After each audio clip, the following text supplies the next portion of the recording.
Parte 1. O encontro com a sarça ardente. Olá, eu sou Moisés. Talvez você já tenha ouvido falar de mim em histórias, ou talvez, como muitos, só saiba de mim pelas poucas palavras que atravessaram os séculos. Mas hoje eu quero que você me acompanhe de perto, nos meus próprios passos, enquanto te conto uma história que mudou tudo. Não só para mim, mas para um povo inteiro. Era uma manhã quente, como qualquer outra, enquanto eu cuidava das ovelhas de meu sogro. O sol queimava o céu sem piedade, e o vento trazia apenas o eco do silêncio, quebrado apenas pelo som dos animais. Eu estava no Monte Horebe, lugar desolado, de aparência comum, ou melhor, comum para qualquer um que não soubesse o que estava prestes a acontecer. Você já teve uma sensação de que algo estava prestes a mudar? Aquele tipo de sensação que te faz parar e olhar ao redor como se o universo inteiro estivesse tentando te dizer algo. Foi o que aconteceu comigo. Quando olhei, vi uma sarça, uma planta seca pegando fogo. Mas algo não estava certo, a chama não a consumia. Eu, com meus pés cansados de tanto andar e minha mente ocupada com mil dúvidas, me aproximei. E foi aí que eu vi. Sim, eu ouvi. Uma voz profunda que cortou o ar e tocou o meu coração. Moisés, Moisés. Não era uma voz qualquer, mas uma voz que sabia meu nome como se fosse um eco do meu próprio ser. Eu congelei, como se o mundo inteiro tivesse parado. A sensação foi de que o próprio tempo havia se dobrado, me prendendo ali nesse momento, como se eu fosse a única coisa que existisse. E então a voz continuou: "Tire as sandálias, pois o lugar onde você está é santo." Com mãos trêmulas eu obedeceu, mas na minha mente mil perguntas começavam a surgir. Quem falava comigo? O que estava acontecendo? E mais importante ainda, por que eu? A resposta veio logo em seguida, com uma firmeza que me cortou como uma lâmina. Eu vi o sofrimento do meu povo no Egito, e você, Moisés, será a minha mão para libertá-los. Eu respirei fundo, mas a dúvida não me deixou. Como eu, um simples pastor de ovelhas, seria capaz de realizar tal feito? Eu não sabia o que fazer, nem por onde começar. Mas algo em mim, uma força, uma energia que eu não podia explicar, começou a crescer. E foi ali, diante daquela sarça ardente, que minha vida mudou. Mas essa história, essa missão, ainda estava apenas começando. Parte 2. A relutância. Eu não conseguia entender. Como eu, Moisés, um homem simples, poderia ser o escolhido para algo tão grandioso? Eu que não passava de um exilado, fugitivo de um passado que preferia esquecer. Como poderia eu, que jamais sequer imaginei que algo assim fosse possível, ser a chave para a libertação de um povo tão grande e sofrido? Aquela voz ainda ressoava em minha mente, insistente, como um eco em um vale profundo. Eu estarei com você. As palavras reverberavam em mim, mas ao mesmo tempo eu não conseguia ver como poderia ser verdade. Como poderia um homem como eu, com tantos medos e inseguranças, enfrentar o império mais poderoso da terra? Fui criado no palácio de Faraó, mas não era mais esse Moisés. Eu era apenas um homem perdido, um homem que não se sentia digno. Eu estava de volta ao Egito, mas agora eu olhava para aquela terra com outros olhos, com o peso de algo que nem eu sabia ao certo o que era. Então eu perguntei, como alguém que já se sente derrotado antes mesmo de tentar? Quem sou eu para ir até o faraó e tirar os filhos de Israel do Egito?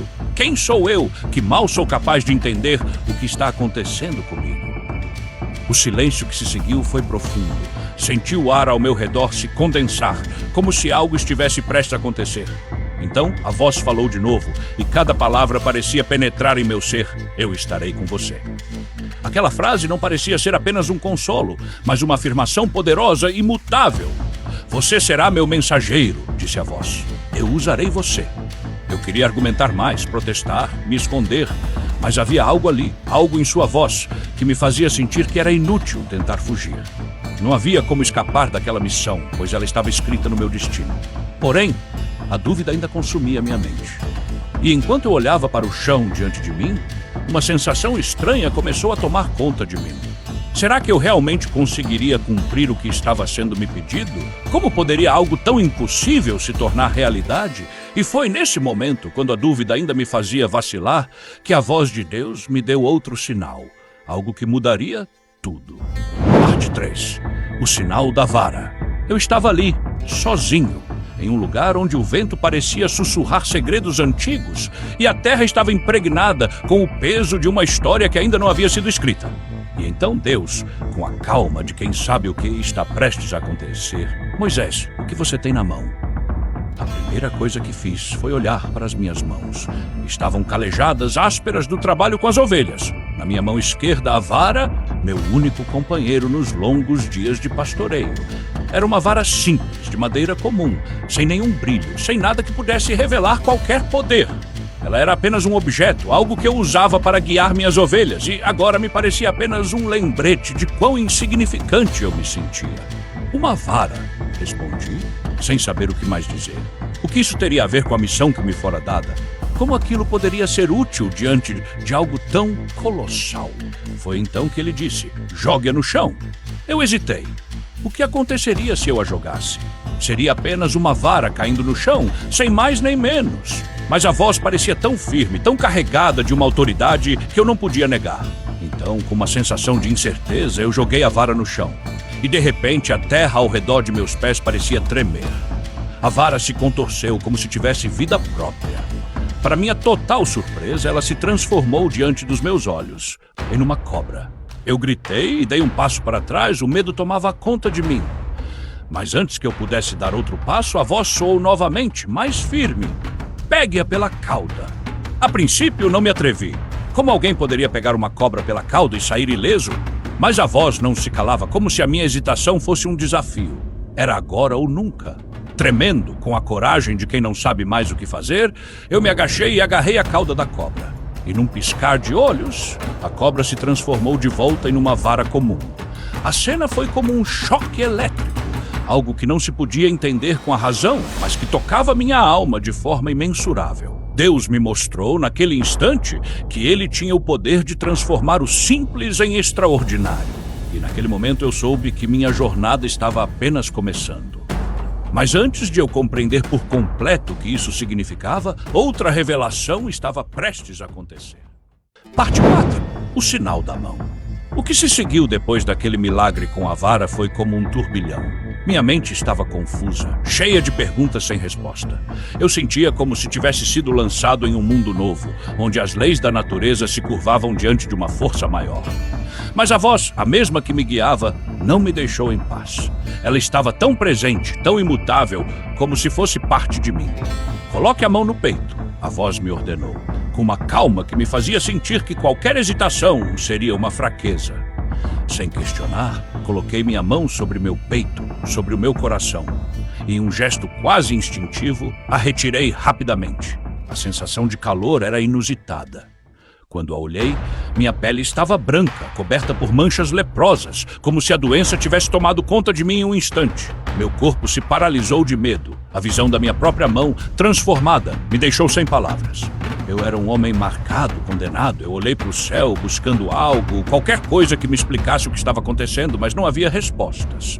Eu estava ali diante daquilo que me parecia um castigo. Como poderia ser eu, alguém tão fraco, tão imperfeito, escolhido para essa missão? E mais uma vez a voz, como um farol no meio da tempestade, falou: agora coloque sua mão novamente no peito. Com o coração acelerado, sem saber o que esperar, coloquei minha mão no peito novamente. O calor, agora familiar, tomou conta de mim. E quando a retirei, a lepra havia desaparecido. Minha pele estava limpa, como se a doença nunca tivesse existido. O que acabara de acontecer não poderia ser explicado de forma simples. Eu estava diante de algo muito maior do que eu. Um poder que não podia ser compreendido apenas com a mente, mas que tocava o espírito. Aquela era a prova de que ele estava comigo. De que ele realmente me escolhera, apesar de tudo o que eu era, apesar de todas as minhas inseguranças. Mas como você pode imaginar, eu ainda não estava pronto. Eu ainda tinha mais dúvidas, mais medos que precisavam ser enfrentados. E naquele momento, Deus me deu outro sinal, outro aviso, algo que me faria entender ainda mais a grandiosidade do que estava por vir. Parte 5. O sinal da água. Eu estava atônito. Minha mente girava como um redemoinho, e as imagens da vara que se transformava em cobra, da mão leprosa que se curava, ainda queimavam na minha retina. Eu pensava que poderia estar sonhando, que algo em mim ainda não acreditava completamente no que havia acontecido. Mas, como sempre, a voz me puxava de volta, como se eu fosse apenas um fio em uma tapeçaria muito maior do que eu jamais poderia entender. Se ainda não acreditarem em você, Moisés, disse a voz, com uma firmeza que não me deixava dúvidas, pegará água do Nilo e a derramará no chão. Confesso que naquele momento eu hesitei novamente. O Nilo, o grande rio que dava vida ao Egito, mas também havia sido o lugar onde tantos de meu povo haviam sofrido. Como poderia a água do Nilo, que carregava tantas memórias amargas, ser usada como um sinal? Mas a voz não estava ali para me dar espaço para dúvidas. Ela era clara, autoritária, imutável. Eu, com minha alma ainda vacilante, fui até o rio. O som da água corrente parecia distante, como se o próprio rio estivesse assistindo ao que eu ia fazer. Eu peguei um punhado da água e a derramei sobre o chão. E mais uma vez o mundo ao meu redor pareceu parar. O que antes era simples água do Nilo, clara e pura, se transformou diante de meus olhos. A água se tingiu de sangue. O rio, que sempre fora a fonte de vida do Egito, se tornou um símbolo de desespero e destruição. Eu me afastei, estupefato. A visão daquele sangue que jorrava na terra me deixou sem fôlego. Tudo aquilo parecia tão absurdo. Como algo tão simples poderia mudar a natureza da realidade? E, no entanto, eu sabia de algum modo profundo e instintivo que não era só o Egito que estava sendo tocado por aqueles sinais. Era algo muito maior que isso. Algo que com cada ato, com cada milagre, se aproximava da minha própria alma. Mas antes de eu sequer poder entender completamente o que se passava, outro sinal me aguardava. E esse seria o mais desafiador de todos. Parte 6. O sinal das pragas. O coração ainda batia descompassado, o som de cada sinal que eu presenciara ecoando como um trovão dentro de minha mente. A terra parecia tremer, e o peso do destino parecia pesar mais a cada passo que eu dava. Eu sabia que mais cedo ou mais tarde o momento de enfrentar Faraó chegaria. Não havia mais como voltar atrás. Mas o que me aguardava naquela sala de trono dourada, sob o olhar impassível de um homem tão imponente, era algo que eu mal conseguia imaginar. Deus me advertiu. Ele me disse que Faraó não iria se curvar facilmente. Ele me disse que se o Faraó não ouvisse minha voz, seria preciso mais, muito mais. Ele falou das pragas, daquilo que seria necessário para que o coração de Faraó se amolecesse, para que o Egito fosse finalmente abalado. Eu enviarei pragas sobre o Egito, ele disse, e a gravidade daquela sentença fez com que eu sentisse um calafrio percorrendo minha espinha. Mas não houve lugar para medo. Não houve tempo para questionar. O comando estava claro. Eu deveria ir até Faraó e adverti-lo. Eu sabia que ao retornar ao palácio, minha vida não seria mais a mesma. Não era apenas o destino do povo de Israel que estava em jogo. O Egito inteiro, com suas riquezas, seus deuses e suas vaidades, estava à beira do colapso. E eu, um homem comum com o peso da mão de Deus sobre mim, deveria ser o arauto dessa destruição. Quando cheguei diante de Faraó pela primeira vez, vi em seus olhos a arrogância de um homem que se achava invencível, que acreditava que o poder sobre as vidas humanas estava em suas mãos. Sua resposta à minha mensagem foi ríspida, quase zombadora. Ele não temia a mim, Moisés, e muito menos temia a Deus. Para ele, eu não passava de um escravo disfarçado de mensageiro. Mas eu não estava sozinho, e o poder que estava ao meu lado era inegável. Deus me disse, então, que tocaria o Egito com uma série de pragas que Faraó não poderia ignorar. A primeira delas foi como um rugido de ferocidade vindo das entranhas da terra. A água do Nilo, que já havia se tingido de sangue diante de nossos olhos, agora transbordou com rãs. Elas invadiram tudo, cobrindo os palácios, as casas, até mesmo os leitos. Não havia lugar onde a vida, que antes era simbolizada pela água, não fosse agora um inferno de criaturas que saltavam sem parar. Era o aviso que Faraó não podia ignorar. Mas ele ignorou. E o que veio a seguir foi apenas o começo. As pragas se sucederam. Piolhos, moscas, pestes sobre os rebanhos, úlceras nos corpos dos egípcios, a destruição das colheitas, cada uma mais devastadora que a anterior. O Egito parecia desmoronar diante dos meus olhos e a promessa de libertação parecia se tornar cada vez mais real. Faraó continuava a se endurecer, mais teimoso a cada nova praga. E a cada praga, o peso da minha missão se tornava mais claro. Era como se o Egito inteiro estivesse sendo moldado diante de mim, como barro nas mãos do oleiro. Mas ainda havia mais. E quando a última praga finalmente chegasse, seria um golpe tão forte que não restaria dúvida. Era o momento do desfecho, o momento de libertar o povo de Israel. E com isso, a verdadeira batalha começaria. Parte 7. O anúncio da última praga. Cada praga que se abateu sobre o Egito fez o peso da minha missão se tornar mais real, mais insuportável. Faraó, imerso em sua vaidade e orgulho, parecia cada vez mais fechado, imune às lições que o destino tentava lhe ensinar. Seus olhos estavam cegos para a verdade, e sua resistência era como um muro impenetrável, erguido não apenas contra mim, mas contra a força divina que guiava meus passos. Eu sentia que o tempo estava se esgotando. Algo dentro de mim dizia que a última praga não seria como as outras. As anteriores haviam sido terríveis, mas a próxima, ela não deixaria espaço para mais dúvidas. Quando Deus falou comigo, a gravidade de suas palavras foi como um golpe pesado e certeiro. A última praga seria uma tragédia sem igual, algo que rasgaria o próprio véu entre a vida e a morte. Ele me disse: eu passarei pela terra do Egito naquela noite, e todos os primogênitos do Egito morrerão. Desde o primogênito do faraó que se assenta no seu trono, até o primogênito da escrava que está atrás da moinha. E haverá grande clamor em toda a terra do Egito, como nunca houve antes, nem haverá jamais. Senti uma onda de desespero misturada com um medo que parecia se infiltrar até nos meus ossos. Como poderia eu anunciar tal calamidade?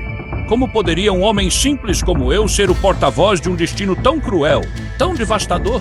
Mas eu sabia que não havia outro caminho.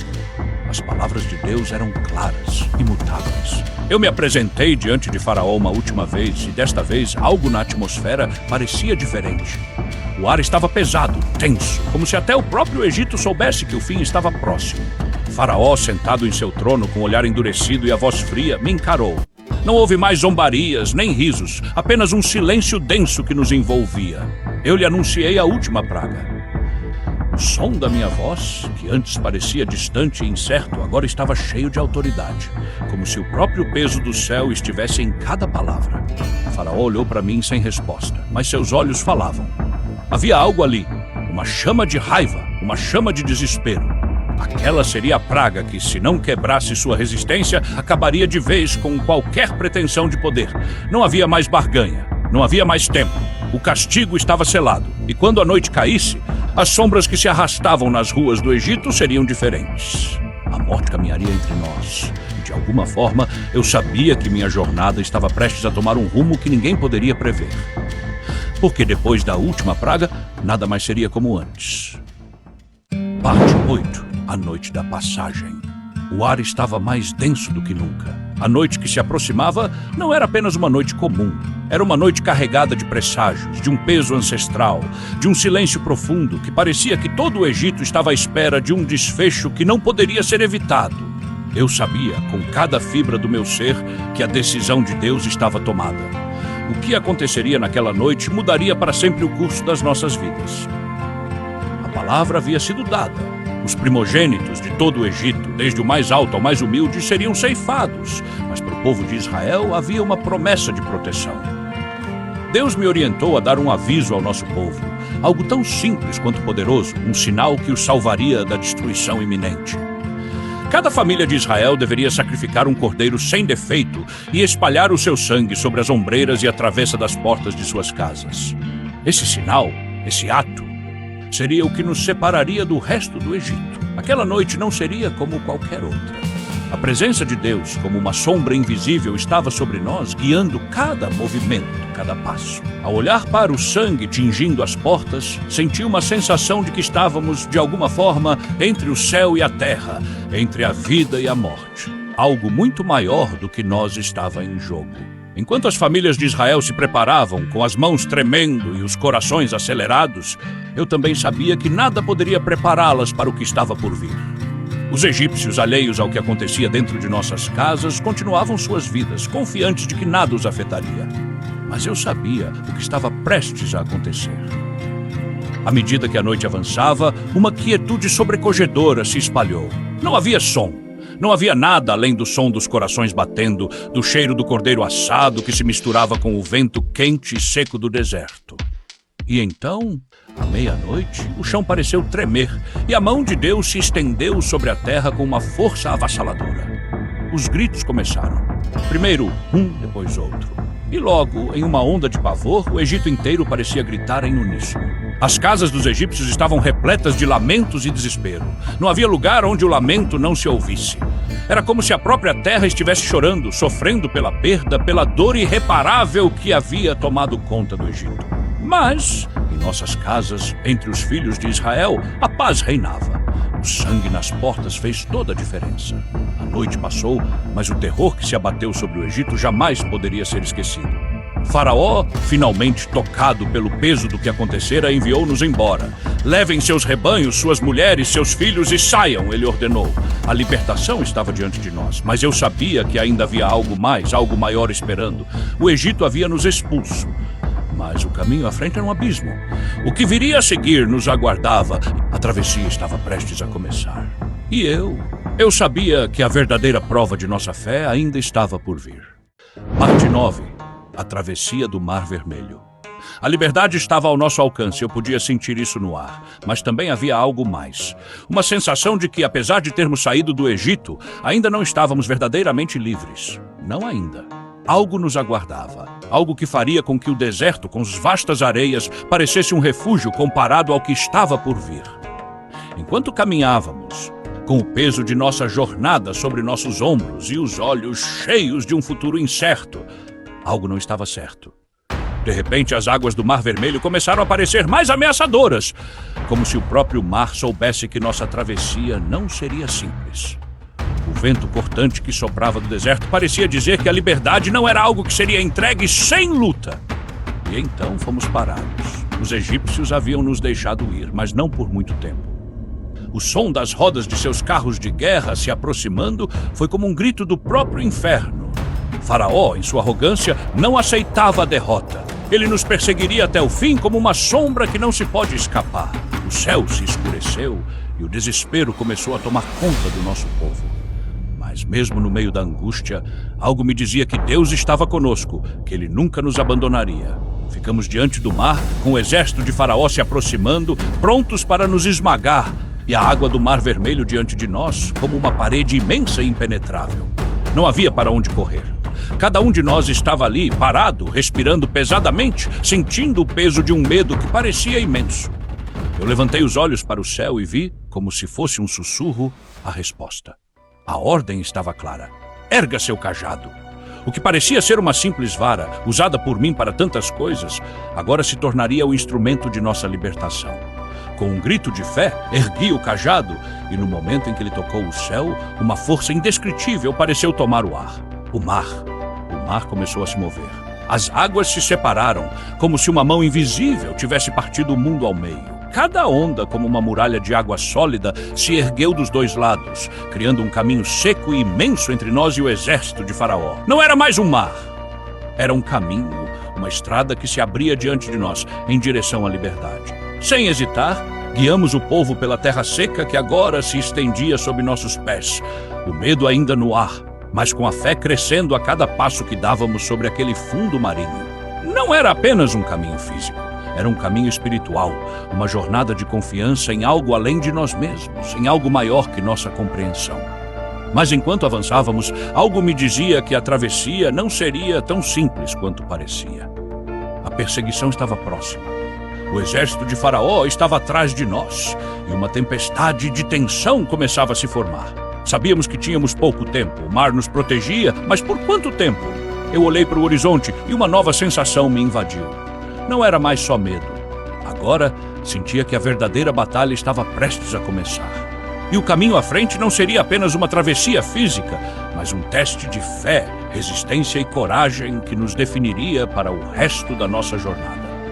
A questão não era mais se escaparíamos, mas o que acontecerá quando a última onda de Faraó se aproximasse. Parte 10. O milagre da liberação. O som das rodas dos carros de guerra ressoava como um trovão no horizonte. Estávamos no meio do mar, a água ainda se erguendo como imensas muralhas de um lado e o exército de Faraó avançando de forma implacável do outro. O peso da situação pressionava nossos corações, mas ao mesmo tempo uma confiança profunda se infiltrava na minha alma.